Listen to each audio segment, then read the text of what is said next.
Exploring Ableism, an invitation to create an inclusive society. Gagan ಚಾಬ್ರಾ ಟೆಡೆಕ್ಸ್ನಲ್ಲಿ ನೀಡಿದಂತಹ ಭಾಷಣದ ಕನ್ನಡದ ಅನುವಾದ ಇದು. ಇಂದು ಈ ವೇದಿಕೆ ಮೇಲೆ ನಾನು ಕಪ್ಪು ಜಾಕೆಟ್ ಕೋಟ್ ಅನ್ನು ಧರಿಸಿಕೊಂಡು, ಕಪ್ಪು ಟೀ ಶರ್ಟ್ ಧರಿಸಿ, ತಿಳಿ ನೀಲಿ ಬಣ್ಣದ ಜೀನ್ಸ್ ಪ್ಯಾಂಟಿನೊಂದಿಗೆ, ಕಪ್ಪು ಲೆದರ್ ಶೂ, ಕೆಂಪು ಕನ್ನಡಕದೊಂದಿಗೆ, ಸುರುಳಿಯಂತೆ ನೀಲ ಕೇಶವನ್ನು ಹೊಂದಿ ಈ ಸುಂದರ ವೇದಿಕೆಯಲ್ಲಿ ನಿಂತಿರುವೆ. ನನ್ನ ಹಿಂದೆ ಕೆಂಪು ಮತ್ತು ಕಪ್ಪು ಬಣ್ಣದ ಹಿನ್ನೆಲೆಯಲ್ಲಿ ಟೆಡೆಕ್ಸ್ ಎಂಬ ಅಕ್ಷರವು ನನ್ನ ಬಲಭಾಗದಲ್ಲಿಯೂ, ಆಸ್ಲೋ ಎಂಬ ಪದದ ಬರಹ ಎಡಭಾಗದಲ್ಲಿಯೂ ಇದೆ ಎಂದು ಹೇಳಲಾಗ್ತಾ ಇದೆ. ಈ ಕ್ಷಣದಲ್ಲಿ ನೀವೆಲ್ಲರೂ ಕುಳಿತುಕೊಂಡು ಯೋಚಿಸ್ತಾ ಇದ್ದೀರಾ, ಯಾಕೆ ಈತ ತನ್ನ ಬಗ್ಗೆ ಈ ಪ್ರಪಂಚದ ಎದುರು ವಿವರಿಸ್ತಾ ಇದ್ದಾನಲ್ಲ ಎಂದು ನಾವೆಲ್ಲರೂ ನಿನ್ನನ್ನು ನೋಡುತ್ತಿದ್ದೇವೆಲ್ಲ ಎಂಬ ಪ್ರಶ್ನೆ ಕಾಡುತ್ತಿರಬಹುದು ಅಲ್ವಾ ನಿಮಗೆ? ನೀವು ನನ್ನನ್ನು ನೋಡಬಹುದು, ಆದರೆ ನಾನು ಯಾಕೆ ಹೀಗೆ ವಿವರಿಸಿದೆ ಎಂದರೆ, ನಾನು ನಿಮ್ಮೊಂದಿಗೆ ಬೆರೆಯಬೇಕು ಎಂದು. ನಾನು ದೃಷ್ಟಿದೋಷವಿರುವವರಿಗೆ, ಕಣ್ಣು ದೃಷ್ಟಿಹೀನ ಜನರೊಂದಿಗೆ ಬೆರೆಯಬೇಕು. ಅವರುಗಳು ನನ್ನಂತೆಯೇ ಮನುಷ್ಯರು. ನಾನು ಅಂಧ ಅಥವಾ ಕುರುಡ. ನನಗೆ 35 ವಯಸ್ಸು. ನಾನು ನಾರ್ವೇಜಿಯನ್ನ ಪ್ರಜೆಯಾಗಿದ್ದೇನೆ ಮತ್ತು ನಾನು PhD ಡಿಸೇಬಿಲಿಟಿ ರಿಸರ್ಚ್, ವಿಕಲಚೇತನ ಸಂಶೋಧನೆಗೆ ಸಂಬಂಧಿಸಿದಂತೆ ಪದವಿ ಪಡೆದಿರುವೆನು. ಆಸ್ಲೋ ಮೆಟ್ರೋಪಾಲಿಟನ್ ವಿಶ್ವವಿದ್ಯಾಲಯ ಯೂನಿವರ್ಸಿಟಿಯಿಂದ ಈ ಒಂದು ಪದವಿ ದೊರಕಿದೆ ನನಗೆ. ನೀವೆಲ್ಲರೂ ಯೋಚಿಸುತ್ತಿರಬಹುದು, ನಾನು ಏನು ಭಾಷಣ ಮಾಡುತ್ತೇನೆಂದು. ನಾನು ಇಂದು ಯಾರು ಹೆಚ್ಚಾಗಿ ಮಾತನಾಡದ, ಗೊತ್ತಿಲ್ಲದ ಇಸಮ್ ಬಗ್ಗೆ ಮಾತನಾಡಲು ಅಂದುಕೊಂಡಿದ್ದೇನೆ. ನಿಮ್ಮೆಲ್ಲರೊಂದಿಗೂ ಇಂದು ಈ ವಿಷಯದ ಬಗ್ಗೆ ನನ್ನ ವಿಚಾರಗಳನ್ನು ಹಂಚಿಕೊಳ್ಳಲು ಮುಂದಾಗ್ತಾ ಇದ್ದೇನೆ. ನೀವೆಲ್ಲ ಈ ಪದಗಳಾದ ರೇಸಿಸಮ್, ಸೆಕ್ಸಿಸಮ್, ಆಂಟಿಸೆಮಿಟಿಸಮ್ ಬಗ್ಗೆ ಕೇಳಿರುತ್ತೀರಿ ಅಂತ ನಾನು ಭಾವಿಸ್ತಾ ಇದ್ದೇನೆ. ಇದನ್ನು ನಾವು ಕನ್ನಡದಲ್ಲಿ ವರ್ಣಭೇದ, ಲಿಂಗಭೇದ, ಯೂಥರ ಒಂದು ವಿರೋಧಿ ಮನಸ್ಥಿತಿ ಅಥವಾ ಭೇದ ಭಾವ ಎಂದು ನಾವು ಕರೆಯಬಹುದು. ನಾನಿಲ್ಲಿ ಏಬಲಿಸಂ ಎಂಬ ಹೊಸ ಒಂದು ವಿಷಯವನ್ನು ನಿಮ್ಮೊಂದಿಗೆ ವಿವರಿಸಲು ಮುಂದಾಗಿದ್ದೇನೆ. ನೀವೆಲ್ಲರೂ ಅಯ್ಯೋ, ಮತ್ತೊಂದು ಇಸಂ ಬಂದಿದೆ ನಮ್ಮ ಪಟ್ಟಣಕ್ಕೆ ಎಂದು ಭಾವಿಸುತ್ತಾ ನನಗೆ ಸ್ವಲ್ಪ ವಿರಾಮ ಬೇಕಿದೆ ಎಂದು ಹೇಳಬಹುದು. ದಯವಿಟ್ಟು ಯಾರಾದರೂ ನನಗೆ ಸ್ವಲ್ಪ ಸಮಯ ಕೊಡಿ, ವಿರಾಮ ನೀಡಿ. ನಿಮ್ಮ ಒಂದು ಸಮಯದಲ್ಲಿ 15 ನಿಮಿಷದಷ್ಟು ಸಮಯವನ್ನು ನನಗೆ ನೀಡಿ. ನಾನು ನಿಮಗೆ ಈ 15 ನಿಮಿಷ ಯಾಕೆ ಕೇಳ್ತಾ ಇದ್ದೇನೆ ಅಂದರೆ, ಈ 15 ನಿಮಿಷ ಬಹಳ ಮುಖ್ಯವಾಗಿದೆ, ನಿಮ್ಮ ಜೀವನಕ್ಕೆ ಅವಶ್ಯಕ ಎಂದು ಹೇಳಲು ನಾನು ಮುಂದಾಗುತ್ತಿದ್ದೇನೆ. ಆದರೆ ನೀವು ಏನನ್ನು ಹೇಳುತ್ತಿದ್ದೀಯಾ ಅಥವಾ ನೀನೇನು ಹೇಳ್ತಾ ಇದ್ದೀಯಾ ಗಗನ್, ಈ ವಿಷಯದ ಅರ್ಥದಿಂದ ಪ್ರಾರಂಭಿಸಿತು ಎಂದು ನೀವು ಕೇಳಬಹುದು. ಸರಿ, ನಾನೀಗ ಪ್ರಾರಂಭಿಸ್ತಾ ಇದ್ದೇನೆ.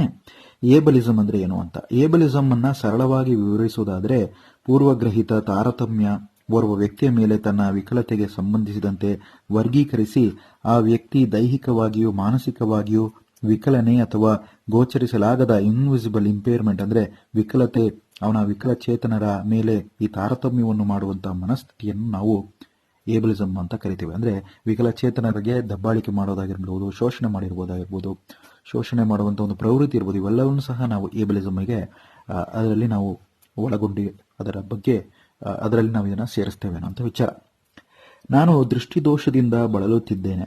ಒಂದು ಸಾಮಾನ್ಯ ದಿನದಂದು ಕೈಯಲ್ಲಿ ವಾಕಿಂಗ್ ಸ್ಟಿಕ್ ಹಿಡಿದು ರಸ್ತೆ ಬದಿಯಲ್ಲಿ ನಡೆದುಕೊಂಡು ಹೋಗ್ತಾ ಇದ್ದಾಗ, ನಿಮ್ಮಲ್ಲಿ ಕೆಲವರು ಇಲ್ಲಿ ಕೂತವ್ರು ಕೇಳಬಹುದು, ಈತನು ಕುರುಡನಾಗಿದ್ದಾನೆ, ದೃಷ್ಟಿ ಸಮಸ್ಯೆಯಿಂದ ಬಳಲುತ್ತಿದ್ದಾನೆ ಎಂದು ಹೇಳ್ಬೋದು. ಅದೇ ರೀತಿ ಕಣ್ಣಿಗೆ ಕಾಣದಿರುವ ದೋಷಗಳಿದ್ದರೆ, ಈ ಕಣ್ಣಿಗೆ ಕಾಣದ ಅಗೋಚರ ದೋಷ ಈ ಜನಸಮೂಹದಲ್ಲೂ ನಿಮ್ಮಲ್ಲಿ ಒಬ್ಬರಿಗೂ ಸಹ ಇದು ಇರಬಹುದು.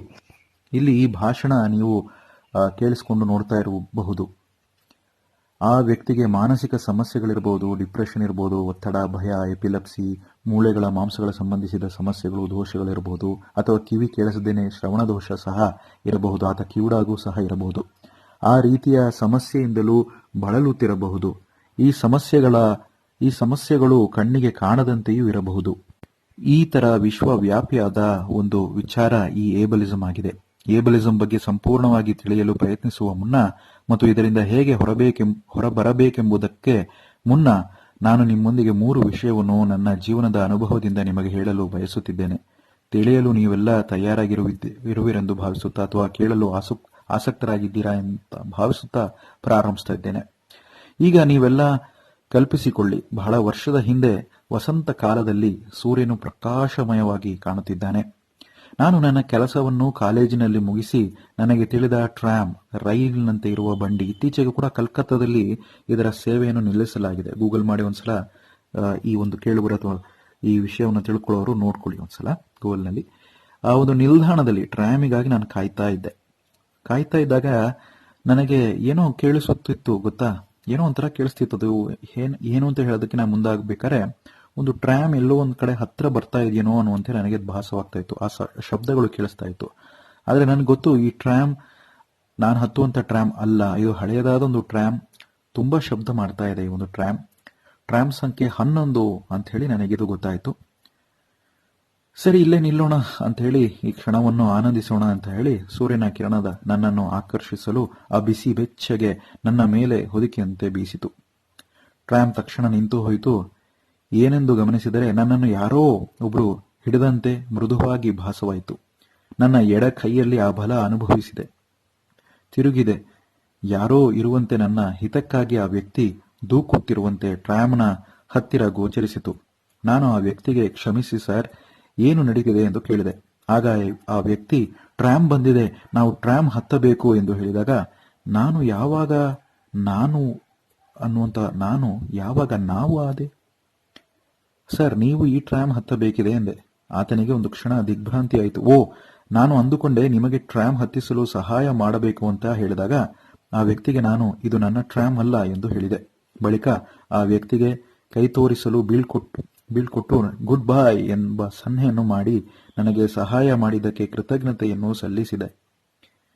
ಆ ವ್ಯಕ್ತಿ ಹೊರಟು ಹೋದ. ಬಳಿಕ ನಾನು ಯೋಚಿಸಿದೆ, ಯಾಕೆ ಆ ವ್ಯಕ್ತಿಗೆ ನನ್ನನ್ನು ಸಹಾಯ ಮಾಡಬೇಕು ನನಗೆ ಎಂಬಂತ ಯೋಚನೆ ಮೂಡಿತು. ಎಂದು ನನ್ನೊಳಗೆ ಈ ಒಂದು ಪ್ರಶ್ನೆ, ಆ ವ್ಯಕ್ತಿಗೆ ಸಂಬಂಧಪಟ್ಟಂತೆ ನನ್ನ ಮೇಲಿನ ಅಭಿಪ್ರಾಯ ಏನಿರಬಹುದು, ಅಥವಾ ನನ್ನ ಮೇಲಿನ ಅಭಿಪ್ರಾಯ ಆ ವ್ಯಕ್ತಿಗೆ ಒಂದು ರೀತಿ ಕಡಿಮೆ ಇತ್ತೆಂದು ಭಾಸವಾಗ್ತಾ ಇತ್ತು. ನನ್ನ ಸಾಮರ್ಥ್ಯದ ಮೇಲೆ ಆ ಟ್ರಾಮ್ ಹತ್ತಲು ಆಗೋದಿಲ್ಲ ಎಂಬ ಪೂರ್ವ ಪೀಡಿತ ಚಿಂತನೆ ಯಾಕೆ ಆ ವ್ಯಕ್ತಿಗೆ ಬಂದಿತೆಂದು ನಾನು ಯೋಚಿಸಿದೆ. ನನ್ನ ಬಳಿ ಇರುವ ವಾಕಿಂಗ್ ಸ್ಟಿಕ್ ಅಥವಾ ಕೇನ್ ಅಥವಾ ಒಂದು ಕಪ್ಪು ಉದ್ದನೆಯ ನನ್ನ ಈ ಒಂದು ಕೂದಲು ಕಾರಣ ಆಗಿರ್ಬೋದಾ? ಆತನ ದಿನಗಳಲ್ಲಿ ಆತನು ತೊಂದರೆಗಳಿಂದ ಕೂಡಿತ, ಅಥವಾ ಆ ವ್ಯಕ್ತಿಗೆ ಕಂಪನಿ ಬೇಕಿತ್ತ ನನ್ನೊಂದಿಗೆ ಪ್ರಯಾಣ ಮಾಡಲು? ಯಾರಿಗೆ ಗೊತ್ತು. ಮುಂದೆ ಗೊತ್ತಾಗುವುದೂ ಇಲ್ಲ. 3 ವಾರದ ನಂತರ ನಾನು ಕ್ಯಾಂಟೀನಿಗೆ ಹೋಗ್ಬೇಕಂತ ಹೇಳಿ ಅದೇ ತಿಂಡಿಯನ್ನ, ನಮ್ಮ ಕಾಲೇಜಿನ ಕ್ಯಾಂಟೀನಲ್ಲಿ ತಿನಿಸುಗಳನ್ನು ತಿನ್ನುವ ಆಸೆ ಇರಲಿಲ್ಲ. ಒಂದು ಸ್ಯಾಂಡ್ವಿಚ್ ತಿನ್ನಬೇಕೆಂಬ ಆಸೆ ಹುಟ್ಟಿತು. ರಸ್ತೆ ದಾಟಿ ಸ್ಯಾಂಡ್ವಿಚ್ ಅಂಗಡಿಗೆ ಹೋಗಿ 5 ಹೆಜ್ಜೆ ಹಾಕಿ ಸ್ಯಾಂಡ್ವಿಚ್ ಆರ್ಡರ್ ಮಾಡಿ ಕಾಯುತ್ತಾ ಇದ್ದೇನೆ. ನನ್ನ ಬ್ರೆಡ್ ಸ್ಯಾಂಡ್ವಿಚ್ಗಾಗಿ ಸರದಿ ಸಾಲಿನಲ್ಲಿ ನಿಂತ ಕುತೂಹಲದಿಂದ ನನ್ನನ್ನು ಯಾರೋ ಓರ್ವ ಮಹಿಳೆಯು ನನ್ನ ಬಳಿಗೆ, ನಿನ್ನನ್ನು ನಾನು ಎಲ್ಲೋ ನೋಡಿದ್ದೇನೆ, ಹಲವು ಬಾರಿ ಈ ಕಡೆ ಬಂದು ಹೋಗುವುದನ್ನು ಗಮನಿಸಿದ್ದೇನೆ, ಏನು ಕೆಲಸ ಮಾಡುತ್ತೀರಿ ಎಂದು ಕೇಳಿದರು.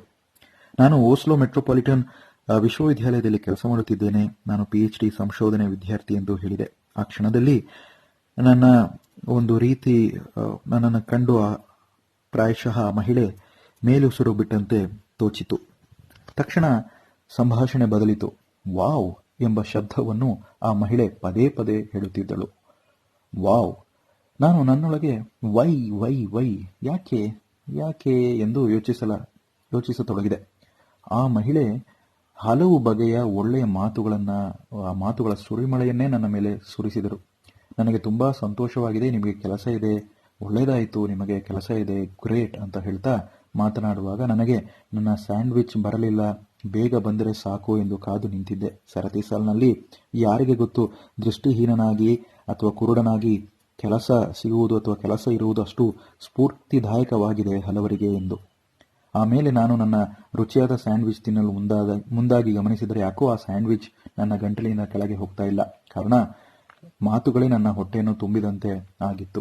ಆ ಮಾತುಗಳು ನನಗೆ ನಿಜವಾಗಿಯೂ ಪೂರಕವಾಗಿದೆಯೋ, ನಾನು ಆ ವ್ಯಕ್ತಿಯ ಪ್ರೇರಣೆಯ ಮಾತುಗಳಿಗೆ ಅರ್ಹನಾಗಿರುವೆನಾ ಎಂಬಂತೆ ತೋಚಿಸಿತು. ಆ ಜಾಗವನ್ನು ಬಿಟ್ಟು ತಕ್ಷಣ ಹೊರಡಬೇಕೆಂದು ಅನಿಸಿತು. ನಾನು ವಾಪಸ್ಸು ನಡೆಯಲು ಮುಂದಾದೆ. ಹಿಂದೆ ನಡೆಯುವಾಗ 5 ಹೆಜ್ಜೆ, ಮತ್ತೆ ವಾಪಸ್ಸು.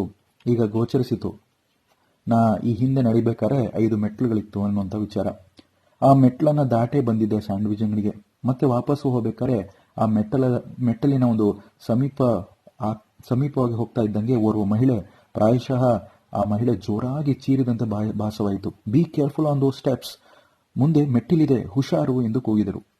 10 ಸೆಕೆಂಡ್ಗಳ ಹಿಂದೆ ನಾನು ಅದೇ ಮಹಿಳೆಗೆ ಏನೋ ಪ್ರೇರಣೆಯಂತೆ ಕಂಡರೂ, ನನ್ನ PhD ಸಂಶೋಧನೆ ಎಲ್ಲ ಸ್ಫೂರ್ತಿ ನೀಡುವಂತಿದ್ದರೂ, ಈಗ ನನಗೆ ಯಾಕೋ ಏನೋ ಈ ಮೆಟ್ಟಿಲನ್ನು ಹತ್ತುವುದೇ ಕೂಡ ಆಗಲಿಲ್ಲವೇನೋ ಎಂಬಂತೆ ಈ ಹಿಂದೆ ಆ ನಿರ್ಧಾರವನ್ನು 5 ನಿಮಿಷಗಳ ಹಿಂದಷ್ಟೇ ಎದುರಿಸಿ ಯಶಸ್ವಿಯಾಗಿದ್ದರೂ ಸಹ ಈಗ ಏನೋ ಸವಾಲಿನಂತೆ ತೋಚಿಸಿತು. ಸರಿ, ನನ್ನೊಳಗೆ ನಾನೇ ಮುಂದಕ್ಕೆ ಹೋಗೋಣ ಅಂತ ಸಮಯವು ಹೀಗೆ ಮುಂದಕ್ಕೆ ಸಾಗ್ತಾ ಹೋಯಿತು. ಕೆಲ ವರ್ಷಗಳಾಯಿತು. 2021 ಬಂತು. ನಾನು PhD ಮುಗಿಸಿದೆ. ನನ್ನ ಸಂಶೋಧನೆ ಪತ್ರಗಳನ್ನು ಅಥವಾ ನನ್ನ ಸಂಶೋಧನೆ ಪ್ರಕಟಣೆಗಳನ್ನೆಲ್ಲವನ್ನೂ ಸಹ ಮುದ್ರಿಸಿ ಏಬಲಿಸಂ ಎಂಬ ವಿಷಯದ ಬಗ್ಗೆ ಹಲವು ಸಂಶೋಧನೆ ರಚಿಸಿ ಬರೆದಿದ್ದೆ. ನಾರ್ವೆನಲ್ಲಿ ಒಂದು ಪ್ರಸಿದ್ಧ ಪತ್ರಿಕೆಯ ಮುಂಭಾಗದಲ್ಲಿ ನನ್ನ ಒಂದು ಛಾಯಾಚಿತ್ರವನ್ನು ಹಾಕಿದಂತೆ ಆ ಒಂದು ಪತ್ರಿಕೆ ಬಿಡುಗಡೆ ಮಾಡಲಾಯಿತು. ಅದೊಂದು ಫೇಮಸ್ ಆದಂಥ ಒಂದು ಮ್ಯಾಗಝಿನ್ ಆಗಿತ್ತು. ಹ್ಯಾಂಡಿಕ್ಯಾಪ್ ನೆಟ್ ಅನ್ನುವಂಥ ಒಂದು ಪತ್ರಿಕೆ ಅದಾಗಿತ್ತು, ಮ್ಯಾಗಝಿನ್ ಆಗಿತ್ತು. ಈ ಪತ್ರಿಕೆ ವಿಕಲಚೇತನರ ಪ್ರಸಿದ್ಧ ಪತ್ರಿಕೆಯಾಗಿದೆ.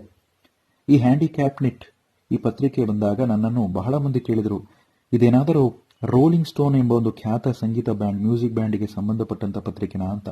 ನೋಡಕ್ಕೆ ಇದು ವಿಕಲಚೇತನರ ಪತ್ರಿಕೆಯಂತೆ ಕಾಣುತ್ತಿಲ್ಲವಲ್ಲ ಎಂದು ಹಲವರು ಟೀಕೆ ಮಾಡಿದರು. ನಾನು 2 ಹೆಜ್ಜೆ ಹಿಂದಕ್ಕೆ ನನ್ನೊಳಗೆ ಒಂದು ಪ್ರಾಯಶಃ ಅವರಿಗೆ ಈ ರೀತಿ ಒಂದು ವಿಕಲಚೇತನರ ಪತ್ರಿಕೆ ಹೇಗೆ ಕಾಣಬೇಕು ಅಥವಾ ವಿಕಲಚೇತನರು ಹೀಗೆ ಇರಬೇಕು ಎಂಬ ಕಲ್ಪನೆ ಇರಬೇಕೇನೋ ಎಂದು ಅಂದುಕೊಂಡೆ. ಹಲವು ಬಗೆಯಾದ ಸಾಮೂಹಿಕ ಕೂಟಗಳಿಗೆ ನನ್ನ PhD ನಂತರ ಭೇಟಿ ನೀಡಿದೆ. ಓರ್ವ ವ್ಯಕ್ತಿ, ಪ್ರಾಯಶಃ ಓರ್ವ ವೈಟ್ ಜೆಂಟಲ್ಮನ್ ಅನ್ಸುತ್ತೆ, ನನ್ನ ಹತ್ತಿರ ಬಂದು ಹಾಯ್ ಎಂದು ಹೇಳಿದಾಗ ನಾನು ಹಾಯ್ ಎಂದೆ. ಅದಕ್ಕೆ ಅವರು, ನೀವು ನಿಜವಾಗಿಯೂ ಕುರುಡ ಎಂದು ಆ ಮೊದಲ ಮಾತೇ ಆಗಿದ್ದಾಗ ಮುಂದುವರೆಸಿ, ನೀವು ಕುರುಡರಂತೆ ಕಾಣುವುದೇ ಇಲ್ವಲ್ಲ, ನಿಮ್ಮ ಕೈಯಲ್ಲಿ ಏನು ಇದೆ ಎಂದಾಗ ನಾನು ಬೇಕಂತನೇ ನೋಡಿ, ನಾನು ಕುರುಡನಲ್ಲ, ನಾನು ಈ ಉದ್ದನೆಯ ಬಿಳಿ ಕೋಲನ್ನು ನನ್ನ ಕಪ್ಪು ಕೂದಲಿಗೆ ಸೆಟ್ ಆಗುತ್ತದೆ, ಒಂದು ರೀತಿ ಫ್ಯಾಷನ್ ತರ ಅಂತ ಹೇಳಿ ತಮಾಷೆ ಮಾಡಿದೆ. ನಾವೆಲ್ಲರೂ ನಕ್ಕದೆವು. ಪಾರ್ಟಿ ಮುಂದುವರೆಯಿತು. ಈಗ ಇಲ್ಲಿ ವೇದಿಕೆಯ ಕೆಳಗಿರುವಂತಹ ಈ ಒಂದು ಟೆಡೆಕ್ ಸ್ಪೀಚ್ನ ವೇದಿಕೆಯಲ್ಲಿ ನೀವೆಲ್ಲರೂ ಇದ್ರೆ ಕೆಳಗಿರುವಂತಹ ನಿಮ್ಮ ಯೋಚನೆಗಳು ಮೂಡುವುದು ಸಾಮಾನ್ಯ ಆಗಿರುತ್ತೆ. ಯಾಕೆಂದ್ರೆ ನಾನು ಇದನ್ನೆಲ್ಲ ಯಾಕೆ ಹೇಳ್ತಾ ಇದ್ದೀನಿ ಮತ್ತು ಈ ಏಬಲಿಸಂಗೆ ಹೇಗೆ ಇದೆಲ್ಲ ಹೊಂದಿಕೊಳ್ಳುತ್ತದೆ ಎಂದು ನಿಮಗೆ ತೋಚಬಹುದು. ನೀವು ಸ್ವಲ್ಪ ಆಳವಾಗಿ ಯೋಚಿಸಿದರೆ ನಿಮ್ಮೆಲ್ಲರಿಗೂ ಗೊತ್ತಾಗುವಂತ ಒಂದು ವಿಚಾರ ಏನಂದ್ರೆ, ಆರೋಗ್ಯವಾದ ವಿಕಲತೆ ಇಲ್ಲದೆ ಒಬ್ಬ ವ್ಯಕ್ತಿ ನಮ್ಮ ಬದುಕನ್ನು ಹೇಗೆ ಊಹಿಸುತ್ತಾ ನಮ್ಮ ಜೀವನ ಹೇಗೆ ಇರುತ್ತೆ ಎಂದು ನಿರ್ಧರಿಸುತ್ತಾರೆ ಎಂಬುದನ್ನು ನೀವು ಯೋಚಿಸಬಹುದು. ಏಬಲಿಸಂ ಸಾಮಾನ್ಯವಾಗಿ ಏನು ಮಾಡುತ್ತದೆ ಗೊತ್ತಾ? ಅದು ವಸ್ತುನಿಷ್ಠಗೊಳಿಸುತ್ತದೆ. ಒಂದೇ ವಿಕಲತೆಯಿಂದ ಬಳಲುತ್ತಿರುವ ವ್ಯಕ್ತಿ ಯಾವುದೇ ಅಪಘಾತದಲ್ಲಿ ಬಲಿಪಶುವಾದರೂ, ಇಲ್ಲ ಅಂದ್ರೆ ಓರ್ವ ಪ್ರೇರಣಾಭರಿತ ಹೀರೋ, ಸ್ಫೂರ್ತಿದಾಯಕ ಹೀರೋ ಆಗಿಯೂ ವರ್ಗೀಕರಿಸಲಾಗ್ತದೆ. ಅಂದ್ರೆ ಒಬ್ಬ ಸಾಮಾನ್ಯ ವ್ಯಕ್ತಿಗೆ ಈ ರೀತಿಯಾದಂತಹ ಒಂದು ವರ್ಗೀಕರಣವನ್ನ ಆತ ಮಾಡ್ತಾನೆ. ಒಬ್ಬ ವಿಕಲಚೇತನನನ್ನ ಕಂಡಾಗ ಅಥವಾ ಅಂಗವಿಕಲನನ್ನ ಕಂಡಾಗ, ಸಾಮಾನ್ಯ ವ್ಯಕ್ತಿ ಈ ಅಂಗವಿಕಲನ ಒಂದು ವ್ಯಕ್ತಿಯನ್ನ ಅಥವಾ ವಿಕಲಚೇತನ ವ್ಯಕ್ತಿಯನ್ನ ದುರ್ಬಲ ಮಗು ತರ ಯಾವಾಗಲೂ ಸಹಾಯದ ಅವಶ್ಯಕತೆ ಬೇಕು ಎಂಬಂತೆ, ಅಥವಾ ಈ ಅಂಗವಿಕಲ ಅಥವಾ ವಿಕಲಚೇತನನನ್ನ ಕಂಡು ಈ ವ್ಯಕ್ತಿ ಯಾಕೋ ಒಂದು ರೀತಿ ಧೈರ್ಯವಂತನಾಗಿಯೂ ಪ್ರೇರಣೆ ನೀಡುವಂತಹ ಸ್ಫೂರ್ತಿದಾಯಕನಾಗಿರುವಂತೆಯೂ ತೋಚಬಹುದು ನಿಮಗೆ. ನಾನು ಈ ವಿಚಾರ ನಾರ್ವೆಯಲ್ಲಿನ ಅನುಭವವಾಗಿ ನಿಮಗೆ ಹೇಳುತ್ತಿದ್ದೇನೆ ಅಂತ ತೋಚಿದರೆ ಇನ್ನೊಂದು ಸನ್ನಿವೇಶವನ್ನು ಹೇಳ್ತೇನೆ. ನಾನು ಭಾರತದಲ್ಲಿ ಹುಟ್ಟಿ ಬೆಳೆದವನು. ಭಾರತೀಯ ಅನುಭವ ಅಂದ್ರೆ ಇಂಡಿಯಾದಲ್ಲಿ ನನ್ನ ಒಂದು ಅನುಭವ ಹೇಗಿತ್ತು ಅನ್ನೋದನ್ನ ಈಗ ನಿಮ್ಮೊಂದಿಗೆ ಹಂಚಿಕೊಳ್ಳಲಿಕ್ಕೆ ನಾನು ಮುಂದಾಗ್ತಾ ಇದ್ದೇನೆ. ನನ್ನ ದೃಷ್ಟಿದೋಷ ನನ್ನ ಹಿಂದಿನ ಜನ್ಮದ ಪಾಪದ ಒಂದು ಕರ್ಮ ಎಂಬಂತೆ ಅಲ್ಲಿ ಹೇಳಲಾಗುತ್ತದೆ. ಪೂರ್ವ ಜನ್ಮದ ಕರ್ಮ ನನ್ನನ್ನು ಹೀಗೆ ಮಾಡಿದೆ. ಅವರೆಲ್ಲರೂ, ಗಗನ್, ನೀನು ಪೂರ್ವ ಜನ್ಮದಲ್ಲಿ ಏನೋ ದೊಡ್ಡ ತಪ್ಪು ಮಾಡಿದ್ದೀಯಾ ಅಂತ ಎಲ್ಲ ಹೇಳ್ತಾರೆ. ಕ್ಷಮಿಸು ಗಗನ್, ಈ ರೀತಿಯಾದಂತಹ ಸಮಸ್ಯೆಗಳಿರುವವರು ಬಹಳಷ್ಟು ಜನ ಭಿಕ್ಷೆ ಬೇಡೋದಲ್ಲೇ ಸೀಮಿತರಾಗಿರುವ ಹಂತದಲ್ಲಿದ್ದಾರೆ. ನಿನ್ನನ್ನು ಒಂದು ವಿಪತ್ತಿನ ಬಕೆಟ್ಟಿನಲ್ಲಿ ಹಾಕಿ ಬಲಿಪಶು ಎಂದು ಘೋಷಿಸುತ್ತಿದ್ದೇವೆ ಎಂದು ಕೆಲವರು, ಇನ್ನೂ ಕೆಲವರು ಈ ವ್ಯಕ್ತಿ ಕುರುಡನಾಗಲು ಗಿಫ್ಟೆಡ್ ಆಗಿದ್ದಾನೆ ಅಥವಾ ಒಂದು ರೀತಿ ಸ್ಪೆಷಲ್ ಆಗಿದ್ದಾನೆ ಅಂತ ನನ್ನನ್ನ ವಿಂಗಡಿಸಿ ಈತ ದೇವರಿಗೆ ಹತ್ತಿರದವನೆಂಬಂತೆ ಅಥವಾ ದೇವರ ಮಗನಂತೆ ವರ್ಗೀಕರಿಸುತ್ತಾರೆ. ಈ ಇಬ್ಬರಿಗೂ ಈ 2 ಚಿಂತನೆಗಳಲ್ಲಿಯೂ ಏನಾಗಿದೆ ಎಂದರೆ, ಒಂದೇ, ನಾನು ತುಚ್ಛ ವ್ಯಕ್ತಿ ಅಥವಾ ಶ್ರೇಷ್ಠ ವ್ಯಕ್ತಿಯಂತೆ ಕಾಣುತ್ತಿದ್ದೇನೆ ಅವರುಗಳಿಗೆ, ಆದರೆ ನಾನು ಅವರಂತೆಯೇ ಒಬ್ಬ ಸಾಮಾನ್ಯ ಮನುಷ್ಯನಂತೆ ಕಾಣ್ತಾ ಇಲ್ಲ. ಈ ರೀತಿ ವಸ್ತುನಿಷ್ಠತೆಯಿಂದ ಪ್ರೇರಣೆಯ ವಸ್ತುವಿನಂತೆ ಕಾಣುತ್ತೇನೆ. ಇನ್ಸ್ಪಿರೇಷನ್ ಪಾರ್ನ್ ಎಂಬ ಟೆಡೆಕ್ಸ್ 2014ರ ಸ್ಟೆಲ್ಲಾ ಯಂಗ್ರ ಭಾಷಣ ಇವೆಲ್ಲ ನೋಡಿದ್ದೀರಾ ಎಂದು ಅಂದ್ಕೊಂಡ ಇದ್ದೇನೆ. ಸ್ಟೆಲ್ಲಾ ಯಂಗ್ರ ಒಂದು ಭಾಷಣ ಪ್ರೇರಣಾದಾಯಕವಾಗಿರಬಹುದು. ನೀವೆಲ್ಲ ಸರಿ ಗಗನ್, ನಮಗೆ ಅರ್ಥ ಆಗಿದೆ. ನೀನು ಹಲವು ಬಗೆಯಲ್ಲಿ ಏಬಲಿಸಂನ ಅನುಭವಿಸಿದ್ದೀಯಾ, ನಾರ್ವೆನಲ್ಲಿ, ಇಂಡಿಯಾದಲ್ಲಿ. ಆದರೆ ಈ ಅನುಭವಗಳನ್ನೆಲ್ಲ ನಮಗೆ ಏನೂ ನೀಡುವುದಿಲ್ಲವಲ್ಲ, ನಮ್ಮೊಂದಿಗೆ ಅಂಟಿಕೊಳ್ಳುವುದಿಲ್ಲವಲ್ಲ, ಹೊಂದಿಕೊಳ್ಳುವುದಿಲ್ಲವಲ್ಲ. ಯಾಕೆ ಈ ವಿಷಯದ ಬಗ್ಗೆ ನಾವುಗಳು ತಲೆ ಕೆಡಿಸಿಕೊಳ್ಳಬೇಕು ಎಂಬಂತೆ ಕೇಳಬಹುದು. ನಿಮಗೆ ಗೊತ್ತಾ, ಎಷ್ಟು ಜನ ವಿಕಲಚೇತನರಿಗೆ ಈ ಪದೇ ಪದೇ ಅನುಭವಗಳು, ಈ ರೀತಿಯಾದಂಥ ಅನುಭವ ಅವರು ಅನುಭವಿಸುತ್ತಿದ್ದಾರೆ ಅನ್ನುವಂಥ ವಿಚಾರವನ್ನ WHO ಅಂದ್ರೆ ವಿಶ್ವ ಆರೋಗ್ಯ ಸಂಸ್ಥೆಯ ಒಂದು ವರದಿಯ ಪ್ರಕಾರ ನಮ್ಮ ಒಂದು ಪ್ರಪಂಚದಲ್ಲಿ 1 ಬಿಲಿಯನ್ನಷ್ಟು ಮಂದಿ ಇಡೀ ಪ್ರಪಂಚದಲ್ಲಿ ವಿಕಲಚೇತನರಾಗಿದ್ದಾರೆ. ಯಾವುದಾದರೂ ಒಂದಲ್ಲ ಒಂದು ರೀತಿಯ ವಿಕಲತೆ ಅವರುಗಳಲ್ಲಿ ಇದೆ. ಇದು ನಮ್ಮ ಪ್ರಪಂಚದ ಜನಸಂಖ್ಯೆಯಲ್ಲಿ 15%. 800 ಮಿಲಿಯನ್ ಅಂದ್ರೆ 80% ಪ್ರಪಂಚದ ದಕ್ಷಿಣ ಭಾಗದಲ್ಲಿ ಈ ವಿಕಲಚೇತನರು ಇದ್ದಾರೆ ಎಂಬಂತಹ WHO ಅಂಕಿಅಂಶ ಇದಾಗಿದೆ. 7ರಲ್ಲಿ ಓರ್ವ ವ್ಯಕ್ತಿ ನೀವು ಕಂಡಾಗ ನಿಮ್ಮ ಜೀವನದಲ್ಲಿ ಆ ವ್ಯಕ್ತಿಯು ವಿಕಲತೆಯನ್ನು ಹೊಂದಿರುತ್ತಾನೆ. ಈ ಎಲ್ಲರಿಗೂ ಒಂದೇ ಕೊಂಡಿ ಬೆಸೆದಿದೆ. ಅದು ನಾರ್ವೆ ಆಗಿರ್ಬೋದು, ಇಂಡಿಯಾ ಆಗಿರ್ಬೋದು, USA ಅಮೆರಿಕ ಆಗಿರ್ಬೋದು, ಯುಗಾಂಡ ಆಗಿರ್ಬೋದು. ಅದೇ ಏಬಲಿಸಂ ಇವರನ್ನೆಲ್ಲ ಬೆಸೆದಿದೆ. ಶೋಷಣೆ ಒಂದಲ್ಲ ಒಂದು ಬಗೆಯಲ್ಲಿ ನಡೆಯುತ್ತಿದೆ.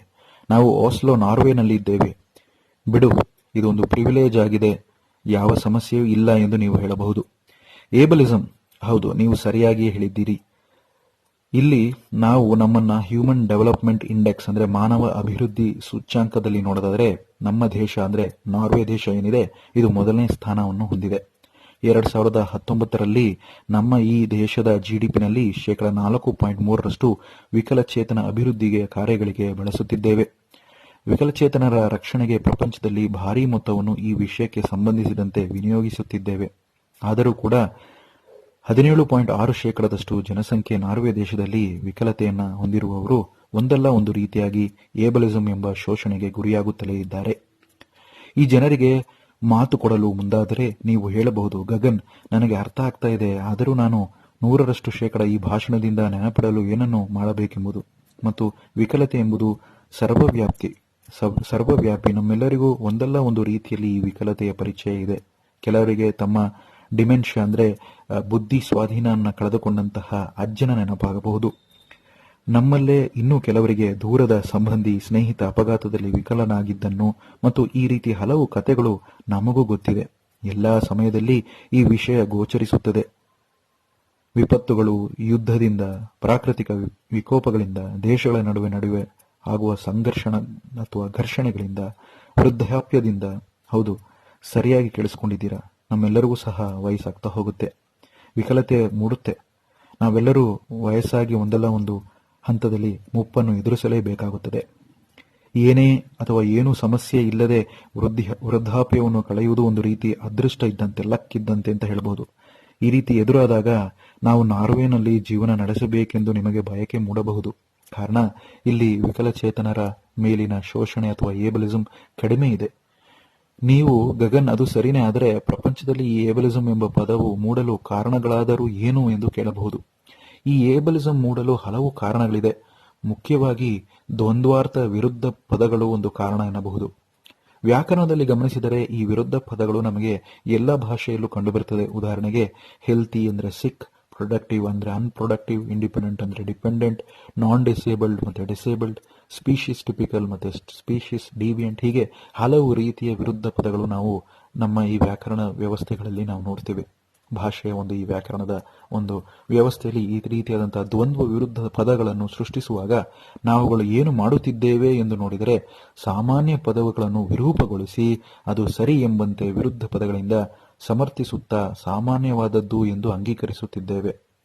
ಕೋವಿಡ್-19ರಿಂದ ನಾವು ಏನು ಕಲಿಯುತ್ತೇವೆ ಎಂದು ನೋಡಿದರೆ, ನಮ್ಮೆಲ್ಲರನ್ನೂ ಎದುರಿಗೆ ತಂದು ನಮ್ಮ ಅಸ್ತಿತ್ವದ ಬಗ್ಗೆ, ಸಾವಿನ ಬಗ್ಗೆ ಹಲವು ರೀತಿಯ ಪ್ರಶ್ನೆ ಮೂಡಿಸುವಂತೆ ಈ ಕೋವಿಡ್-19 ಸಾಂಕ್ರಾಮಿಕದಿಂದ ನಮಗೆ ಭಾಸವಾಗಿದೆ. ಈ ರೋಗ ನಮಗೆ ಆರೋಗ್ಯವಾಗಿದ್ದರೂ, ಬಲಶಾಲಿಯಾಗಿದ್ದರೂ, ಉತ್ಪಾದಕತೆಯಿಂದ ಕೂಡಿದ್ದರೂ ನಾಳೆ ಈ ವೈರಸ್ನಿಂದ ಬಳಲುವಂತೆಯೂ, ಆಸ್ಪತ್ರೆಗೆ ದಾಖಲಾಗುವಂತೆಯೂ, ಕೆಲವೊಮ್ಮೆ ಸಾವಿಗೆ ಶರಣಾಗುವ ಸನ್ನಿವೇಶಕ್ಕೂ ಸಹ ದೂಕಲ್ಪಟ್ಟಿವೆ. ಆದ್ದರಿಂದಲೇ ನಾವೆಲ್ಲ ಏನೂ ಅರ್ಥ ಮಾಡಿಕೊಳ್ಳಬೇಕು ಎಂಬ ವಿಷಯಕ್ಕೆ ಸಂಬಂಧಪಟ್ಟು ನಾವು ಯೋಚನೆ ಮಾಡಿದ್ರೆ ನಾವೆಲ್ಲರೂ ತಾತ್ಕಾಲಿಕವಾಗಿ ಒಂದಲ್ಲ ಒಂದು ರೀತಿ ಬದಲಾವಣೆಗೆ ಒಳಪಟ್ಟಿರುವವರೇ ಆಗಿದ್ದೇವೆ. ಗ್ರೀಕ್ ತತ್ವಶಾಸ್ತ್ರಜ್ಞ ಅಥವಾ ತತ್ವಜ್ಞಾನಿಯಾದಂತಹ ಗ್ರೀಕ್ ಫಿಲಾಸಫರ್ ಆದಂತಹ ಹೆರೋಕ್ಲಿಟಸ್ ಒಂದೇ ನದಿಯ ನೀರಿಗೆ ನೀವು 2 ಬಾರಿ ಹೆಜ್ಜೆ ಇಡುವಲು ಆಗುವುದಿಲ್ಲ ಎಂದು ಹೇಳ್ತಾರೆ. ಅವರು ಹೇಳಿರುವುದು ಸರಿನೇ. ಪ್ರಕೃತಿ ಬದಲಾದಂತೆ ನಮ್ಮ ದೇಹಗಳು ಬದಲಾಗುತ್ತದೆ. ಅದಕ್ಕೆ ನಾವು ಈ ದ್ವಂದ್ವತೆಯಲ್ಲಿ ಸಿಲುಕಿ ಖೈದಿಗಳಾಗಬಾರದು. ಸಾಮಾನ್ಯತೆಯಲ್ಲಿ ನಮ್ಮನ್ನು ನಾವು ಗುರುತಿಸಿಕೊಳ್ಳಬಾರದು. ಈ ವ್ಯಕ್ತಿ ಸಾಮಾನ್ಯ ಉದ್ಯೋಗಿ, ಸಾಮಾನ್ಯ ವಿದ್ಯಾರ್ಥಿ, ಇದೇ ಸಾಮಾನ್ಯ ಜೀವನ ಅಲ್ಲ. ನಾವಿದರಿಂದ ದೂರವಾಗಬೇಕು. ಸರಿ ಗಗನ್, ನೀನು ಈ ಏಬಲಿಸಂ ಬಗ್ಗೆ ವಿವರವಾಗಿ ಹೇಳುತ್ತಿದ್ದೀಯಾ. ನನ್ನೊಳಗೆ ಈ ವಿಚಾರಗಳನ್ನು ಬಿತ್ತಿದ್ದೀಯಾ. ಈಗ ನಾನು ಏಬಲಿಸಂನ ಕೆಲವು ಅಂಶಗಳ ಎಲಿಮೆಂಟ್ಸ್ಗಳನ್ನು ನಿಮ್ಮೊಂದಿಗೆ ಹಂಚಿಕೊಳ್ಳಲು ಮುಂದಾಗ್ತೇನೆ. ಈ ಅಂಶಗಳು ನಿಮ್ಮ ಬಯಕೆ, ಆಸೆಗಳನ್ನು, ಅದರ ಮೇಲೆ ಪರಿಣಾಮವನ್ನು ಬೀರಬಲ್ಲದು. ಭಾವನಾತ್ಮಕವಾಗಿ ಹಲವು ಬಗೆಯ ಪ್ರಕ್ರಿಯೆಗಳನ್ನು ಮೂಡುವಂತೆ ಮಾಡಬಲ್ಲದು. ಸ್ವಭಾವವನ್ನು ಬದಲಿಸಬಲ್ಲದು. ಈ ಸ್ವಭಾವ ಪ್ರತಿಯೊಬ್ಬ ವಿಕಲತೆ ಹೊಂದಿರುವ ವ್ಯಕ್ತಿಯನ್ನು ಹೇಗೆ ನೋಡಬೇಕು, ಹೇಗೆ ಬೆರೆಯಬೇಕು, ಆತನ ವೀಲ್ ಚೇರ್ ಮೂಲಕ ಹಾದು ಹೋಗುತ್ತಿರುವಾಗ ಸ್ವಯಂ ಪ್ರೇರಿತವಾಗಿ ಬೆರೆಯುವ ಮುನ್ನ ಯೋಚಿಸಲು ಮುಂದಾಗುತ್ತೀರಾ? ಅದರಲ್ಲಿ ಕೆಲವೊಮ್ಮೆ ನೀವು ಗಗನ್, ನೀನು ಕುರುಡ, ನಿನಗೆ ಸಂಗೀತದಲ್ಲಿ ಆಸಕ್ತಿ ಇರಬಹುದು ಅಥವಾ ಇಲ್ಲದೆಯೂ ಇರಬಹುದು. ಎಬಿಸಿಯಂತೆ ಈ ಏಬಲಿಸಂ ಕುರಿತು ನಾವು ತಿಳಿದು ಅದನ್ನು ಪ್ರೋತ್ಸಾಹಿಸಬಾರದು. ಯಾವ ಹಂತ ಈ ಏಬಲಿಸಂ ಗೋಚರಿಸುತ್ತದೆ ಎಂದು ಏಬಲಿಸಂ 3 ಬಗೆಯಾಗಿ 3 ಹಂತಗಳಲ್ಲಿ ಸಮಾಜದಲ್ಲಿ ನಮಗೆ ಕಾಣಲು ಸಿಗುತ್ತದೆ. 1 ವೈಯಕ್ತಿಕ ಹಂತ, 2 ಸಾಂಸ್ಥಿಕ ಹಂತ, 3 ಆಂತರಿಕ ಹಂತ, ಜಾಗೃತ ಹಂತ ಅಂತಲೂ ಹೇಳ್ಬೋದು. ಇದು ವ್ಯಕ್ತಿಗಳ ನಡುವೆ ಸಂಭಾಷಣೆಯಾದಾಗ ಈ ಆಂತರಿಕ ಹಂತ ಎದುರಾಗುತ್ತದೆ. ನಮ್ಮೆಲ್ಲರಿಗೂ ಜಾಗೃತ ಮತ್ತು ಸೂಕ್ತ ಅಥವಾ ಸೂಕ್ಷ್ಮ ಮನಸ್ಸುಗಳ ಒಂದು ತಾರತಮ್ಯಗಳಿದೆ. ಗೊತ್ತಿದ್ದೋ ಗೊತ್ತಿಲ್ಲದೆಯೋ ಕೆಲವೊಂದು ಶೋಷಿತ ಸ್ವಭಾವಗಳನ್ನು ವ್ಯಕ್ತಪಡಿಸುತ್ತಿರುತ್ತೇವೆ. ಇದನ್ನು ನಾವು ಹುಷಾರಾಗಿ ನೋಡ್ಕೋಬೇಕು ಅಥವಾ ಬೇಕಂತಲೇ ಈ ಒಂದು ವಿಷಯಗಳನ್ನು ನಾವು ಮಾಡುವುದಿಲ್ಲ. ಆ ಕುತೂಹಲದ ಮಹಿಳೆ ಸ್ಯಾಂಡ್ವಿಚ್ ಅಂಗಡಿಯಲ್ಲಿ ಜೋರಾಗಿ ನನ್ನನ್ನು ಸಂಬೋಧಿಸಿ ಕಿರ್ಚಿದಾಗ, ಹುಷಾರು ಮೆಟ್ಟಿಲಿದೆ ಎಂದಾಗ ನಾನು ಈ ದಿನ ಎದ್ದು ಏಬಲಿಸ್ಟ್ ಆಗಿ ಇರಬೇಕೆಂದು ತೀರ್ಮಾನಿಸಲಿಲ್ಲ. ಆಕೆ ಇಂದು ಆ ರೀತಿ ಯಾರೂ ಇಲ್ಲಿ ಮಾಡುತ್ತಿಲ್ಲ. ಆದರೆ ನಮ್ಮೊಳಗೆ ಈ ಜಾಗೃತ ಮತ್ತು ಪ್ರಜ್ಞಾಹೀನ ಒಂದು ಮನಸ್ಥಿತಿಯಿಂದ ತಾರತಮ್ಯದ ಮೂಲಕ ಮೂಡುವಂತಹ ಮಾತುಗಳು ಈ ರೀತಿ ಹಲವು ಸಾಂಸ್ಥಿಕ ಹಂತದಲ್ಲಿ ಬೆರೆಸುತ್ತದೆ. ವ್ಯವಸ್ಥೆಗಳು, ಪ್ರಕ್ರಿಯೆಗಳು, ರಚನೆಗಳು ತಾರತಮ್ಯವಾಗಿ ಹಲವು ಬಗೆಯ ವಿಕಲಚೇತನರನ್ನು ಬಲಿಪಶು ಮಾಡುತ್ತದೆ. ಇದರಲ್ಲಿ ಸಾರ್ವಜನಿಕ ಅಧಿಕಾರಿಗಳಿರಬಹುದು, ನಗರ ಪ್ರದೇಶದ ಕೌನ್ಸಿಲರ್ಗಳಿರಬಹುದು. ತಮ್ಮದೇ ಆದ ನಂಬಿಕೆ ಇಟ್ಟುಕೊಂಡು ನೀವು ಒಂದು ವೇಳೆ ವಿಕಲತೆಯಿಂದ ಬಳಲುತ್ತಿದ್ದೀರಾ, ವೀಲ್ಚೇರ್ನಲ್ಲಿ ಹೋಗಬೇಕೆಂದು ಪಾರ್ಕ್ನಲ್ಲಿ ಹಲವು ಸಾಂಸ್ಕೃತಿಕ ಮತ್ತು ಪ್ರವಾಸಿ ತಾಣಗಳಲ್ಲಿ ಈ ವೀಲ್ಚೇರ್ ಬಳಸದೇ ಇರಬಹುದು ಎಂದು ನೀವು ಅಂದುಕೊಂಡರೂ ಸಹ ನಿಮಗೆ ಉತ್ತೇಜಿಸುವಂತೆಯೇ ಅಥವಾ ನಿಮಗೆ ಅದನ್ನು ಮುಖದಲ್ಲಿ ಒಂದು ರೀತಿ ಭಾಸವಾಗುವಂತೆಯೇ ಮೂಡುವಂತೆ ಈ ವೀಲ್ಚೇರ್ಗಳು ಅಲ್ಲಲ್ಲಿ ಇಟ್ಟಿರ್ತಾರೆ. ಈ ರೀತಿ ಅವರೇ ತಮ್ಮ ನಿರ್ಧಾರಗಳನ್ನು ಕಲ್ಪಿಸಿಕೊಂಡು ತೆಗೆದುಕೊಳ್ತಾರೆ.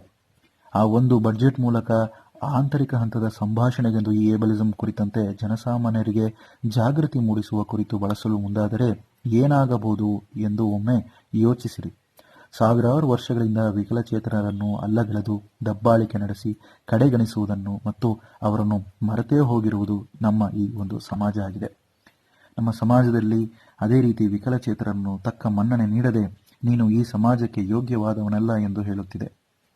ಸಮಾನತೆ ಅಥವಾ ಈ ಸಮಾಜಕ್ಕೆ ನಿನ್ನ ಅವಶ್ಯಕತೆ ಇಲ್ಲ. ಕೆಲವು ಹಕ್ಕುಗಳನ್ನು ಕಸಿದುಕೊಂಡಂತೆಯೂ ಇತಿಹಾಸದಿಂದ ನಾವುಗಳು ಗಮನಿಸುತ್ತಾ ಬರುತ್ತಿರುವುದೇನೆಂದರೆ, ನಮ್ಮ ಮೌಲ್ಯಗಳು, ನಮ್ಮ ಆಸಕ್ತಿಗಳು ಮತ್ತು ನಮ್ಮ ವ್ಯಕ್ತಿತ್ವಗಳನ್ನು ಆಂತರಿಕವಾಗಿ ನಮ್ಮೊಳಗೆಯೇ ನಾವು ಒಳ್ಳೆಯವನಲ್ಲವೇನೋ ಎಂಬಂತೆ, I am not good enough ಎಂಬಂತೆ, ನಾನು ಯೋಗ್ಯವಾದವನಲ್ಲವೇನೋ, I am not worthy enough, ನಾನು ಸಮೃದ್ಧವಾಗಿಲ್ಲವೇನೋ, I am not sufficient enough, ನನ್ನ ಧ್ಯೇಯಗಳನ್ನು ಈಡೇರಿಸಿಕೊಳ್ಳಲು ಆಗುವುದಿಲ್ಲವೇನೋ ಎಂಬಂತೆ ಭಾಸವಾಗುವುದು. ಈ 3 ಹಂತಗಳಲ್ಲಿ ಏನು ಈ ಏಬಲಿಸಂ ಮೂಡುತ್ತಿದೆ ಎಂಬುದನ್ನು ನಾವು ನೆನಪಿನಲ್ಲಿಟ್ಟುಕೊಳ್ಳೋಣ. ನಾನು ಇಲ್ಲಿ ನಿಮ್ಮನ್ನು ಅಳಲು ಈ ಭಾಷಣ ಮಾಡಲು ಮುಂದಾಗಿಲ್ಲ ಅಥವಾ ಅಳಿಸಲು ಈ ಒಂದು ಭಾಷಣ ಮಾಡ್ತಾ ಇಲ್ಲ. ನೀವೆಲ್ಲ ಕೇಳಬಹುದು, ಸರಿ ಗಗನ್, ಒಂದು ಒಳ್ಳೆ ಕೆಲಸ ಮಾಡಿದ ಆದರೆ ಒಂದು ಮುಖ್ಯವಾದಂಥ ಒಂದು ವಿಷಯ ಏನಂದರೆ, ನಂಬಿಕೆಯನ್ನು, ಒಂದು ದಾರಿಯನ್ನು ಏಬಲಿಸಂನಿಂದ ದೂರ ಬರಲು ತೋರಿಸಿದ ಈ ಗಗನ್ ಅಂತ ನೀವೆಲ್ಲರೂ ಈ ಭಾಷಣ ಮುಗಿಸಿದ ಬಳಿಕ ಅಂದ್ಕೊಳ್ತೀರಾ. ಹೇಗೆ ಇದರಿಂದ ಇದನ್ನು ಹಿಮ್ಮೆಟ್ಟಬೇಕೆಂದು ನೋಡುವುದಾದರೆ, don't judge book by its cover, asked don't assume ಎಂಬಂತ ಈ 2 ಪದಗಳನ್ನು ನೆನೆಸ್ಕೊಬೇಕಾಗತ್ತೆ. ಈ 2 ವಾಕ್ಯಗಳೇನಿದೆ, ಪ್ರತಿಯೊಬ್ಬರನ್ನು ಮೊದಲ ಬಾರಿಗೆ ನೋಡುವಾಗ ಈ 2 ವಿಷಯ ನೆನಪಿನಲ್ಲಿರಬೇಕು. ಯಾರನ್ನೂ ಸುಲಭವಾಗಿ ನಾವು ಎಡೆ ಹಾಕಬಾರದೆಂದು ಮತ್ತು ಕೇಳಲು ಮುಂದಾಗಬೇಕು ಹೊರತು ನಾವು ಊಹಿಸಿಕೊಳ್ಳಬಾರದು ಆ ವ್ಯಕ್ತಿಯ ಬಗ್ಗೆ ಅಥವಾ ಆ ವ್ಯಕ್ತಿಯ ಗುಣಲಕ್ಷಣಗಳನ್ನು. ವೈಯಕ್ತಿಕ ಮಟ್ಟದಲ್ಲಿ ನಾವಿದನ್ನು ಗಮನಿಸಬೇಕಾಗುತ್ತೆ. ಆ ಟ್ರ್ಯಾಮ್ನ ಒಂದು ಉದಾಹರಣೆ ನೋಡೋದಾದ್ರೆ ಅದೇ ಆಗಿದ್ದು. ನಾವು ಕೇಳದೇನೆ ಒಂದು ನಿರ್ಧಾರ ತೆಗೆದುಕೊಂಡ ಕಾರಣದಿಂದ ಕಸಿವಿಸಿ ಉದ್ಭವಿಸಿತು. ಅಲ್ಲಿ ಮುಕ್ತವಾಗಿ ಸಹಾನುಭೂತಿಯಿಂದ ಒಂದು ಸಂಭಾಷಣೆ ಮೂಲಕ ವೈಯಕ್ತಿಕವಾಗಿ ಸಾಂಸ್ಥಿಕವಾಗಿ ಬೇಕಾಗಿದೆ. ಸಾಂಸ್ಥಿಕವಾಗಿ ನೋಡುವುದಾದರೂ ಅಂತರ್ಗತ ಯೋಜನೆ ಇನ್ಕ್ಲೂಸಿವ್ ಪಾಲಿಸಿ ರೂಪಿಸುವುದು ಮತ್ತು ಏಕರೂಪ ವಿಶ್ವ ಮಟ್ಟದ ವಿನ್ಯಾಸಕ್ಕೆ ಪ್ರವೇಶಿಸುವಿಕೆ ಆಕ್ಸೆಸಿಬಿಲಿಟಿ ಟು ಯೂನಿವರ್ಸಲ್ ಡಿಸೈನ್ ಒಂದೇ ರೀತಿಯ ಬಳಕೆಗೆ ಒತ್ತನ್ನು ನೀಡಬೇಕು. ಏಬಲಿಸಂನಿಂದ ಈ ವ್ಯವಸ್ಥೆಯಲ್ಲಿ ನಡೆಯುವಂತಹ ತಾರತಮ್ಯ ಕಡಿಮೆಗೊಳಿಸಲು ಸಹಾಯಕವಾಗುತ್ತದೆ. ರ್ಯಾಮ್ಸ್ ಬಳಸುವುದಾಗಲಿ, ಸ್ಕ್ರೀನ್ ರೀಡಿಂಗ್ ತೆರೆಗಳನ್ನು ಓದುವಂತಹ ತಂತ್ರಾಂಶ ಸಾಫ್ಟ್ವೇರ್ ಅನ್ನು ಇದು ವಿಶ್ವದಾದ್ಯಂತ ವಿನ್ಯಾಸಗೊಳಿಸಿದರೆ ಹಲವರಿಗೆ ಇದು ಒಂದು ಉಪಯೋಗವಾಗುತ್ತದೆ ಮತ್ತು ಪರಿಹಾರವಾಗಲಿದೆ. ಈ ಸೇವೆಗಳನ್ನು ಎಲ್ಲರೂ ಬಳಸುವಂತೆ ವಿನ್ಯಾಸಗೊಳಿಸಬಹುದಾಗಿದೆ. ನಾವೆಲ್ಲರೂ ಒಂದಲ್ಲ ಒಂದು ದಿನ ವಯಸ್ಸಾಗಲೇಬೇಕು. ನಮಗೆಲ್ಲರಿಗೂ ಒಂದು ವಯಸ್ಸಾಗ್ತಾ ಹೋಗುತ್ತೆ. ಆಂತರಿಕ ಹಂತದಲ್ಲಿ ವಿಕಲಚೇತನ ವ್ಯಕ್ತಿಗಳ ಪೈಕಿ ಒಂದುಗೂಡಿ ಸೇರಿ ತಮ್ಮ ಕಥೆಗಳನ್ನು ತಮ್ಮೊಂದಿಗೆ ಮತ್ತು ಎಲ್ಲರೊಂದಿಗೆ ಇಡೀ ಪ್ರಪಂಚಕ್ಕೆ ಅದರ ಸಂದೇಶವನ್ನು ತಲುಪಿಸಬೇಕಿದೆ.